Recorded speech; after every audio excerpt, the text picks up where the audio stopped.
உன்னை தேடி வந்தனோ, அந்த ஊர்ல நான் வீடு கட்டணும் அப்படின்னு அவங்க ஆசைப்பட்டாங்க. எங்க கையில இருந்தது அந்த 7 வருஷமா நான் சம்பாரிச்சது வந்து ஒரு 10, 12 பவுன் நகை நாங்க சேர்த்து வச்சிருந்தோம். அதெல்லாம் வித்து வீடு லோன் போட்டு கட்டலான்னு சொல்லி அவங்களும் பேசி டிசிஷன் பண்ணாங்க. நானும் 2 பேரும் பேசி தான் டிசிஷன் பண்ணி கட்டுனோம். அவங்க என்ன சொன்னாங்க, "கட்டுங்க. நானும் உங்க கூட வேலைக்கு வரேன்." அவங்களும் டெய்லர் தான். 2 பேரும் ஒர்க்குக்கு ஒண்ணா தான் போயிட்டுருந்தோம். 2 ஒரு 1 இயரா கட்டிட்டு தான் இருந்தோம். லோன் வாங்கி வீட்டையும் கட்டியாச்சு. அவங்க வீட்டு சைடும் பேச ஆரம்பிச்சுட்டாங்க.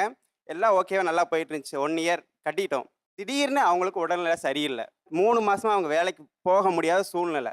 என்னோட ஒரு ஆள் சம்பளத்த வச்சு மாசம் வந்து இஎம்ஐ பார்த்தீங்கன்னா 21,500. நான் மாசம் ஒரு ரூ. 30 சம்பாரிப்பேன். அவங்க ஒரு ரூ. 20 சம்பாரிப்பாங்க. அத மெயின்டெயின் பண்ணி தான் ரூ. 20 போனாலும் ஒரு ரூ. 20 வச்சு நம்ம சமாளிச்சிரலாம் அப்படிங்கிற ஒரு இதுல நமக்கு பண்ணது. அவங்க 3 மாசமா வரல. லோன் அப்படியே லாக் ஆயிருச்சு. அவங்க வீட்ல வந்து பேசுவாங்களே தவிர பண உதவிங்கிறது எதிர்பார்க்க முடியாது. செய்யவும் மாட்டாங்க. ஏன்னா அவங்களுக்கு வந்து அந்த அளவுக்கு இன்னும் என் மேல நம்பிக்கை வரல. என்னதான் நான் பண்ணாலும்.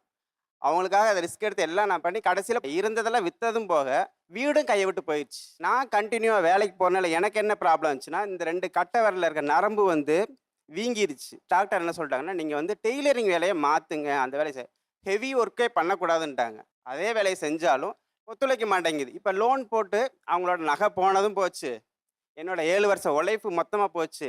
இப்ப எதுவுமே இல்லாம வாடகை வீட்ல வந்து உட்காந்துருக்கோம். இவன் கூடலாம் இருக்க மாட்ட நீ. நீ எப்படியோ போயிருவ. இவன் கூட நீ வாழ மாட்ட அப்படின்னு அசிங்கமா பேசியிருக்காங்க.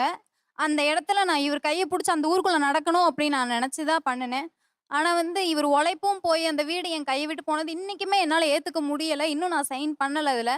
ஏத்துக்க முடியல. ஆனா அந்த 12 பவுன் நகை நீ மட்டும் தான் வேலைக்கு போய் சம்பாரிச்ச. நான் கூட வரல அப்ப. லோன் போட்டதுக்கு அப்புறம் தான் நான் வேலைக்கு வந்தேன் கூட. ஆனா அந்த 12 பவுன் நகை நீங்க மட்டும் தான் வேலைக்கு போய் சம்பாரிச்சீங்க. நான் இல்லன்னு சொல்லல. இப்ப ஏன் நகை எடுக்கணும்னு சொன்னாலும் சரி, வீட்ட பத்தி பேசினாலும் சரி, வேண்டான்னு சொல்றீங்க. உங்க மேல எனக்கு நம்பிக்கை இருக்கு. ஆனா நீங்க வேண்டான்னு சொல்றீங்க. எனக்கு அது தேவை. என் புள்ளைக்கு அது தேவை. எங்க அப்பா, அம்மா என்ன கைவிட்ட மாரி, நாளைக்கு என் புள்ள வந்து லவ் பண்ணி போனாலும் நான் விடமாட்டேன். என் புள்ளைக்கு ஏதாவது வேணும்.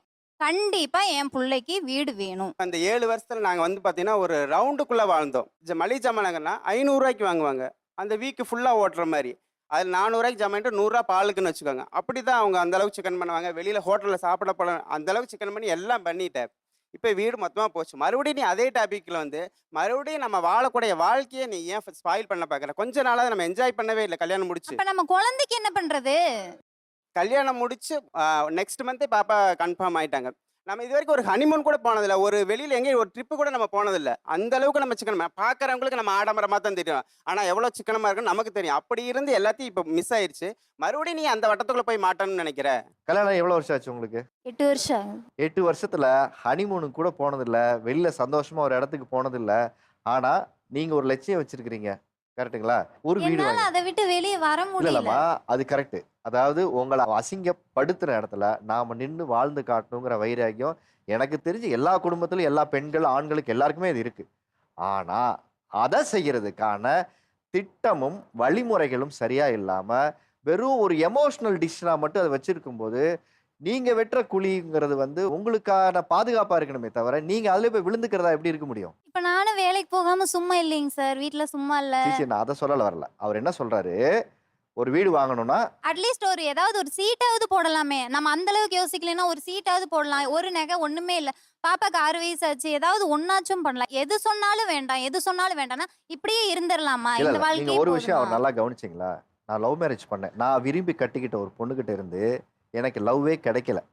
அத என்ஜாய் பண்ணவே முடியல. ஆனா, பணம் பின்னாடி நான் ஓடிக்கிட்டு இருக்கேன் மிஷின் மாதிரி. மிஷின்ல தச்சு தச்சு தான் கையே எனக்கு ஒத்துழைக்கல. டாக்டர் அத வந்து அளவா செய்யுங்கன்னு சொல்ற அளவுக்கு இல்ல ஒரு என்னாலதான் நிலைமை உங்களுக்கு கை வந்திருக்கிறேன். எப்படி ஆச்சு அப்படிங்கிறது எனக்கே நல்லா தெரியும். நான் தான் 4 மணிக்கு எந்திரிச்சு வேலைக்கு போங்க. காலையில இன்னும் 6 மணிக்கு கொஞ்சம் காசு வரும் அப்படின்னு சொல்லி நான் தான் தாட்டி விடுவேன். கம்பெனி டைம் பார்த்தீங்கன்னா, காலையில 9 மணிக்கு தான் ஷிஃப்ட். ஆனா நான் காலையில 5:30க்கு எந்திரிச்சு கம்பெனிக்கு போயிருவேன். மதியம் 12:30க்கு சாப்பாடு டயத்துக்கு வீட்டுக்கு வருவேன். மறுபடியும் சாயந்தரம் 5:30க்கு டீ டயத்துக்கு வருவேன். அப்புறம் மறுபடியும் போனேன்னா 8:30க்கு வருவேன். தீபாவளி சமயம்லாம் பார்த்தீங்கன்னா, வாரம் ரூ. 12,000க்கு தச்சே எடுத்துருவேன். ஆனா இப்ப பார்த்தீங்கன்னா, வாரம் ரூ. 4,000க்கு தைக்கிறதே எனக்கு ரொம்ப சிரமமா இருக்கு. ஏன்னா கை வலிக்க ஆரம்பிச்சுருது. ஷோல்டர் 2 அப்படி இழுத்து புடிக்குது. நமக்கே தெரியுது நம்ம ரொம்ப ரிஸ்க் எடுத்தோம்னா, வேற எங்கேயாவது போய் இப்ப குடிக்கிற கஞ்சியும் குடிக்க முடியாம போயிருமோ? அப்படிங்கிற ஒரு சூழ்நிலை நமக்கு தெரியுது. அது தெரிஞ்சுக்கிட்டே மறுபடியும் நான் எப்படி சார் ரிஸ்க் எடுக்க முடியும்? என்னால பாதிக்கப்பட போறது யாரு? நீ தான். உன்ன நான் சந்தோஷமா வச்சிருக்கேனா இல்லையா? நான் அதாவது அடுத்தவங்க முன்னாடி நம்ம வாழ்ந்தே அப்படின்னா, கோடி கோடியா சம்பாரிச்சோம், காரு வீடு வாங்கி தான் சம்பாரிச்சு வாழ்ந்துக்கணும். நம்ம சந்தோஷமா இருக்கிறத பார்த்தா அவன் செத்துருவான். அழகா சொன்னாரு. சரிங்களா? வாழ்க்கையில ஒருத்தர் முன்னாடி வாழ்ந்து காட்டணும்னா காரு, பணம், நகை, நட்டு, சாரி, ஃப்ரிட்ஜு, டிவி இதெல்லாம் ஒன்று இருக்கு. ஆனா எனக்கு இதன் மேல எல்லாம் பெரிய காதலும் ஈர்ப்பும் இல்லை.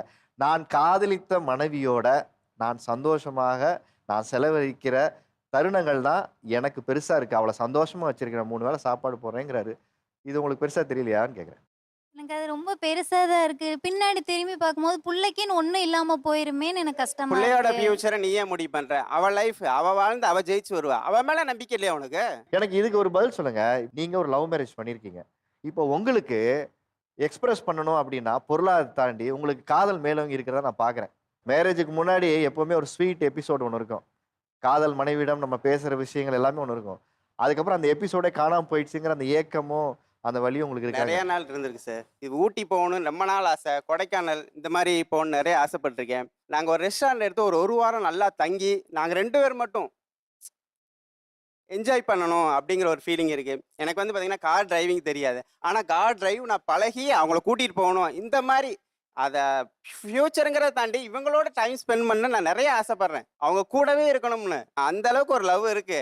ஆனால் அவங்க இந்த வீட்டுக்குள்ளே வந்தனா என்னாச்சுன்னா அது எல்லாமே எங்களுக்கு ஸ்பாயில் ஆயிடுச்சு. இப்போ நான் என்னோட மைண்ட் செட்னா போனது போச்சு. ஓகே, இனிமேல் நம்ம லைஃப்பை மறுபடியும் நம்ம லவ் பண்ண மாதிரி ஆரம்பிப்போம். இந்த லவ் யூ வந்து அவள்கிட்ட நான் அந்த அளவுக்கு பாஸ் பண்ணிட்டே இருப்பேன். அவள் சொல்ல மாட்டா. ஆனால் நான் அதை பாஸ் பண்ணுவேன். ஏன்னா எனக்கு அவளோட லவ் தேவைப்படுது. இப்போ கூட நான் சொல்லணும்னா சொல்லுவேன். ஆனால் அவள் சொல்ல மாட்டாத. நாங்கள் 2 பேரும் சந்தோஷமா இருக்கோம்னா இப்போ இந்த வீட்டை விட்டுட்டு வெளியில வந்ததுக்கு அப்புறம் தான் இந்த ஒரு 6 மந்த்தாக தான் நம்ம சந்தோஷமா இருக்கிறேன். நான் வீடு போச்சுங்கிறது நகை போச்ச மறந்தாச்சு. இப்போ நம்ம புதுசாக மேரேஜ் பண்ணிக்க புதுசாக நம்ம வாழ்க்கையை ஆரம்பிக்கிறோம். சந்தோஷமா இருப்போம். அதுதான் சார் என்னோட கான்செப்ட். எனக்கு தெரிஞ்சு நிறைய மனைவிகள் இந்த இடத்துல உட்காந்து சொல்ற இந்த வார்த்தையை கேள்விப்பட்டிருக்கேன். என் ஹஸ்பண்ட் டைம் ஸ்பெண்ட் பண்ண மாட்டேங்கிறாரு, என் ஹஸ்பண்ட் நான் சொல்றது காது கொடுத்து கேட்க மாட்டேங்கிறாரு, என் ஹஸ்பண்ட் அன்பை வெளிப்படுத்த மாட்டேங்கிறாரு, கல்யாணத்துக்கு முன்னாடி இப்படி இருந்த மாதிரி இல்லை. ஆனா எனக்கு இந்த நிகழ்ச்சிக்கு வந்து ஒரு ஆண் இந்த இடத்துல வந்து உட்காந்து என் மனைவியிடம் நான் காதலையும் அன்பையும் கொடுத்துக்கிட்டே இருக்கேன், திரும்ப அதை தான் நான் எதிர்பார்க்குறேன். ஆனா எனக்கு அந்த பக்கம் இருந்து பொருளாதார எதிர்பார்ப்பு மட்டுமே இருக்கு. என் கூட உட்காந்து பேசணும், என் கூட கொஞ்சம் நேரம் செலவழிக்கணும். அவர் சொன்னதில் ஒரு அழகு இருக்கு. நாங்கள் 2 பேர் மட்டும் கொடைக்கானலுக்கு போய் ஒரு 2 நாள் 1 வாரம் அந்த தங்கி இருக்குன்னு இருக்குல்ல, நீங்கள் சிரித்து பேசுகிறதோ மனசு விட்டு இந்த எதிர்பார்ப்புகளை களைஞ்சு உட்காந்து நம்ம பரஸ்பரமாக பேசுறது இருக்குல்ல, ஒரு காஃபி குடிச்சுக்கிட்டு அவர் அந்த ஒரு ஸ்பேஸை ஒரு ஆண் எதிர்பார்க்குறாருன்னா மனசு எவ்வளோ தூரம் இறுகி இருக்குன்னு பாருங்களேன்.